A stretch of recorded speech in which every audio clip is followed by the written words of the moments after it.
Was about love तो वो legally भी आ सकती थी, पासपोर्ट्स वगैरह सब कुछ आजकल तो अवेलेबल है इजीली। प्यार वगैरह तो ठीक है, बट अपनी नेशन की सिक्योरिटी पहले है, क्योंकि ऐसे केसेस पहले भी हो चुके हैं। 5 पासपोर्ट्स और बड़े ज़्यादा मोबाइल फ़ोन्स जिससे मिल रहे हैं, वो कौन सी लवर है, वो कौन सी लव स्टोरी है जो इतनी प्लानिंग और प्लॉटिंग के साथ यहाँ पे आई है। ये एक लव बॉम्ब भी है, क्योंकि जैसे इन सब ने कहा कि इस चीज़ के पीछे इतनी प्लानिंग है, इतनी साजिश है कि हमारी गवर्नमेंट को इसकी प्रॉपर इन्वेस्टिगेशन करनी चाहिए, उनको इंटेरोगेट करना चाहिए, उनको डिपोर्ट कर देना चाहिए। भारत हो या पड़ोसी मुल्क पाकिस्तान, इस समय एक ही कहानी चर्चा में है, वो है सीमा हैदर और सचिन मीना की प्रेम कहानी। कोई कहता है कि ये वीर ज़ारा जैसी साफ और शफाफ है, और कोई कहता है कि नहीं, ये कुछ और ही है। हम जानना चाहेंगे, यहाँ पे मेरे साथ यंगस्टर्स हैं जम्मू कश्मीर के, इनसे बातचीत करते हैं और जानना चाहेंगे कि इनका क्या व्यू पॉइंट है, ये क्या कहते हैं, क्या ये प्रेम कहानी है या ये कोई जासूसी रानी है। क्या लगता है आपको सीमा हैदर की कहानी को देख के? जैसे कि मुझे लगता है वो एक स्पाई हो सकती है, क्योंकि देखो ऐसे कोई बॉर्डर क्रॉस नहीं करता है, वो भी इलीगली। सो मेरे पॉइंट ऑफ व्यू में तो वो स्पाई ही हो सकती है। कुछ लोग कहते हैं everything is fair in love and war, तो प्यार में तो सरहद भी पार कर सकता है कोई, तो आपको क्यों लगता है कि ये स्पाई है? क्योंकि वो इलीगली आई, अगर इट वाज अबाउट लव तो वो लीगली भी आ सकती थी, पासपोर्ट्स वगैरह सब कुछ आजकल तो अवेलेबल है इजीली, तो it's not a very difficult job. तो क्या आप एग्री करते हैं इनसे कि ये? बिल्कुल बिल्कुल सर। क्या लगता है आपको? प्यार वगैरह तो ठीक है, बट अपनी नेशन की सिक्योरिटी पहले है, क्योंकि ऐसे केसेस पहले भी हो चुके हैं जिसमें इजीली लड़कियों को बना के भेजा होता है, एज ए स्पाई बना के भेजा होता है, कुछ भी फेक स्टोरी। आपको लगता है ये हनी ट्रैप वाला मामला है? सॉरी। हनी ट्रैप वाला मामला है कि इसको लड़की को भेजा गया है। हाँ, हमने तो स्पेशली JNK में बहुत सारे ऐसे केसेस देखे हैं जिसमें इजीली लड़कियों को ऐसे काम करने के लिए आगे भेजा जाता है ताकि उन पे शक ना हो। देखिए, इनका मानना है, क्योंकि जम्मू कश्मीर में हमने देखा कि किस तरीके से आतंकवाद से पीड़ित है ये जगह, और इनका मानना है कि ये हो सकता है कि सीमा हैदर कोई प्रेम कहानी ना हो, कि ये हनी ट्रैप हो, क्योंकि यहाँ पे कई ऐसे केसेस हुए हैं जहाँ पे हमने देखा है कि लड़की की आवाज़ होती है, चित्र होता है, बातचीत करती है, लेकिन होती है ISI की जासूस है। इनको लगता है कि ये ISI जासूस है। आपको क्या लगता है? सर मेरे को लगता है कि जितना मर्जी प्यार हो, अपने नेशन की जो सिक्योरिटी है वो टॉप पे होनी चाहिए। अगर प्यार है जैसे इन्होंने कहा, तो आप जो नॉर्मल प्रोसीजर है उसके थ्रू आइए, इंडिया में आपका मोस्ट वेलकम है। मगर ऐसा नहीं होना चाहिए कि किसी के प्यार के चक्कर में, क्योंकि हम J&K से हैं, एक वल्नरेबल स्टेट है, हमने पहले भी देखा है कि ऐसे केसेस होते हैं जहाँ पे मैसेजेस वगैरह के थ्रू लव स्टोरी स्टार्ट होती है और बहुत बड़ी सिक्योरिटी ब्रीच में जो है वो तब्दील हो जाती है। तो किसी की लव स्टोरी अगर J&K या किसी ऐसे वल्नरेबल एरिया के लिए नुकसानदायक है, तो इसको सरकार को स्ट्रिक्ट एक्शन लेना चाहिए और इसको एक मजाकिया तौर पर नहीं देखना चाहिए, एक रोमांटिसाइज करके प्रेजेंट नहीं करना चाहिए। 5 पासपोर्ट्स और बड़े ज़्यादा मोबाइल फ़ोन्स जिससे मिल रहे हैं, वो कौन सी लवर है, वो कौन सी लव स्टोरी है जो इतनी प्लानिंग और प्लॉटिंग के साथ यहाँ पे आई हुई है। देखिए, इनका मानना है कि लव स्टोरी हो नहीं सकती, है पाकिस्तानी जासूस है। संदेह की वजह इनकी जायज़ भी है, क्योंकि ऑलरेडी इन्वेस्टिगेशन एजेंसीज भी देख रही हैं कि इसके पास से इतने पासपोर्ट, इसके पास से इतने फ़ोन कैसे बरामद हुए हैं। तो इनको लगता है कि शक की नज़र से, तो जैसे ये कह रहे हैं कि शक की नज़र से, आपको लगता है कि वक्त आ गया कि इसको डिपोर्ट कर देना चाहिए, इसमें ज़्यादा ना सोचते हुए? जी बिल्कुल, ये बिल्कुल सही बात है कि इनको डिपोर्ट कर देना चाहिए, क्योंकि जैसे इसने कहा कि 5 बिल्कुल प्लानिंग के साथ वो लेडी यहाँ पे आई हुई है। आप भी सही कह रहे हैं कि there is no bar in love and war, कोई बार नहीं होता, लेकिन स्टिल अगर ये चीज़, अगर ये लव फैक्टर जो है, अगर ये किसी कंट्री की सिक्योरिटी को ब्रीच कर रहा है या किसी कंट्री की सिक्योरिटी को थ्रेट कर रहा है, तो आई थिंक इसको डिपोर्ट कर देना चाहिए। देखिए, लोगों का मानना है कि सीमा हैदर हमारे लिए खतरा साबित हो सकती है, सीमा हैदर को यहाँ से डिपोर्ट कर देना चाहिए। हमारे साथ कुछ और यहाँ पे यंगस्टर्स भी, इनसे भी बात करना चाहेंगे कि आप कैसे देखते हैं ये सीमा हैदर की प्रेम कहानी को? क्या सच में उसे सचिन मीना से प्यार हुआ है या सचिन मीना को इस्तेमाल कर रही है? देखिए, हमारे देश की परंपरा हमेशा से रही है अतिथि देवो भव। हमने, चाहे वो मुगल हों चाहे जो मर्जी हो, हमने उन्हें अच्छे से स्वीकारा, चाहे फिर उन्होंने आके हमारे देश को लूटा, चाहे जो मर्जी किया। इस तरह की जो वारदातें हैं, ये हमारे देश में आज से नहीं, ये शुरू से होती आ रही हैं। और हो सकता है ये उसी तरह का कोई एंगल हो, कोई उसी तरह की कोई ऐसी स्पाई हो जो हमारे देश में आई है, और क्या पता इसका क्या मकसद है, इसका किसी भी तरह का हो सकता है। क्योंकि कोई भी एक आम तौर पे एक सामान्य जो व्यक्ति होगा, उसके पास 4-5 पासपोर्ट्स, मोबाइल फ़ोन्स जो उस तरह से मिले हैं, ये चीज़ें एक किसी आम सामान्य व्यक्ति के पास मिलना पॉसिबल ही नहीं है।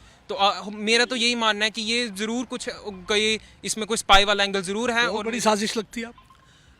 बिल्कुल इसमें बहुत बड़ी साजिश भी हो सकती है, लेकिन हम अपने पर्सपेक्टिव इस पे कुछ ज़्यादा बयान नहीं दे सकते। देखिए, इनको लगता है कि बहुत बड़ी साजिश है जब आपका पड़ोसी मुल्क पाकिस्तान हो, और पिछले 32 वर्ष से हमने देखा कि किस तरीके से पाकिस्तान की तरफ से आतंकवाद, और पाकिस्तान 47 से पूरी कोशिश करता आ रहा है। 47 की जंग हुई, 65 की जंग होती है, 71 की जंग होती है, और उसके बाद कारगिल वॉर है, उसके बाद से जैसे प्रॉक्सी वॉर या लो इंटेंसिटी कॉन्फ्लिक्ट भी कहते हैं वो भी चल रहा है।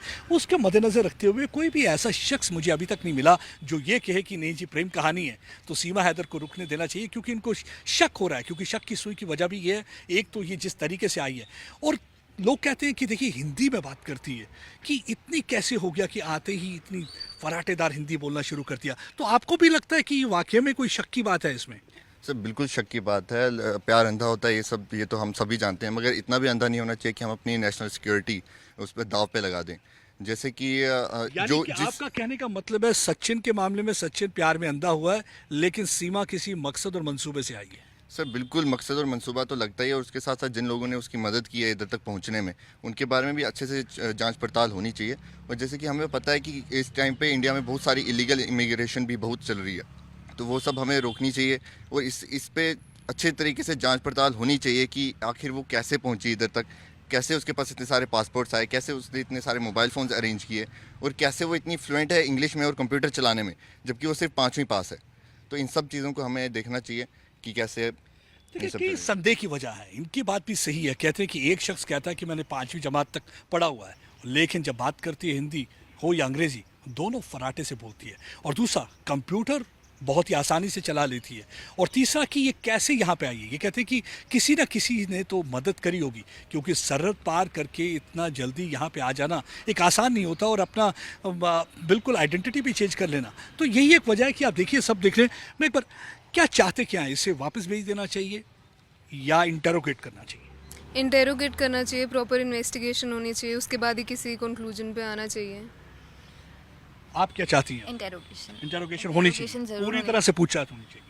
पूरी तरह से होनी चाहिए, क्योंकि वैसे भी इलीगल है तो नेशनल सिक्योरिटी, जैसे कि इन सब ने कहा, तो ऑब्वियसली इंटेरोगेशन करो, और अगर कुछ आपको लगता है कि गलत है ऑब्वियसली जो कि है, तो फिर ऑब्वियसली बात देखिए, यंगस्टर्स की कहना है कि दिल की बात तो ठीक है, लेकिन सबसे बड़ी चीज़ है देश।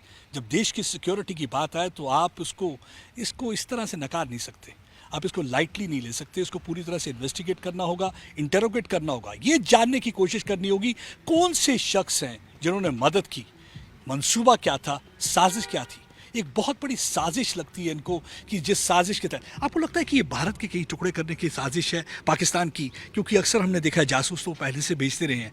आपको लगता है कि आप औरतों को जासूस की तरह इस्तेमाल कर रहे हैं? बिल्कुल ही हमने कई सालों से देखा है कि जो भारत जैसा एक स्ट्रांग नेशन होता है, उसको अगर आपने डिस्ट्रॉय करना है, कुछ भी ऐसे इंटरनल फैक्टर्स के साथ आपने उसको तबाह करना है, तो सॉफ्ट पावर के ज़रिए किया जाता है। हमने कई बार पिछले ऐसे केसेस भी थे जहाँ पे पुलिस वालों के साथ भी ऐसे अननोन नंबर्स के साथ इंटरनेट कॉल्स के ज़रिए उनके साथ बातचीत की, वो लव वाला फैक्टर स्टार्ट हुआ और सिक्योरिटी ब्रीच हुई।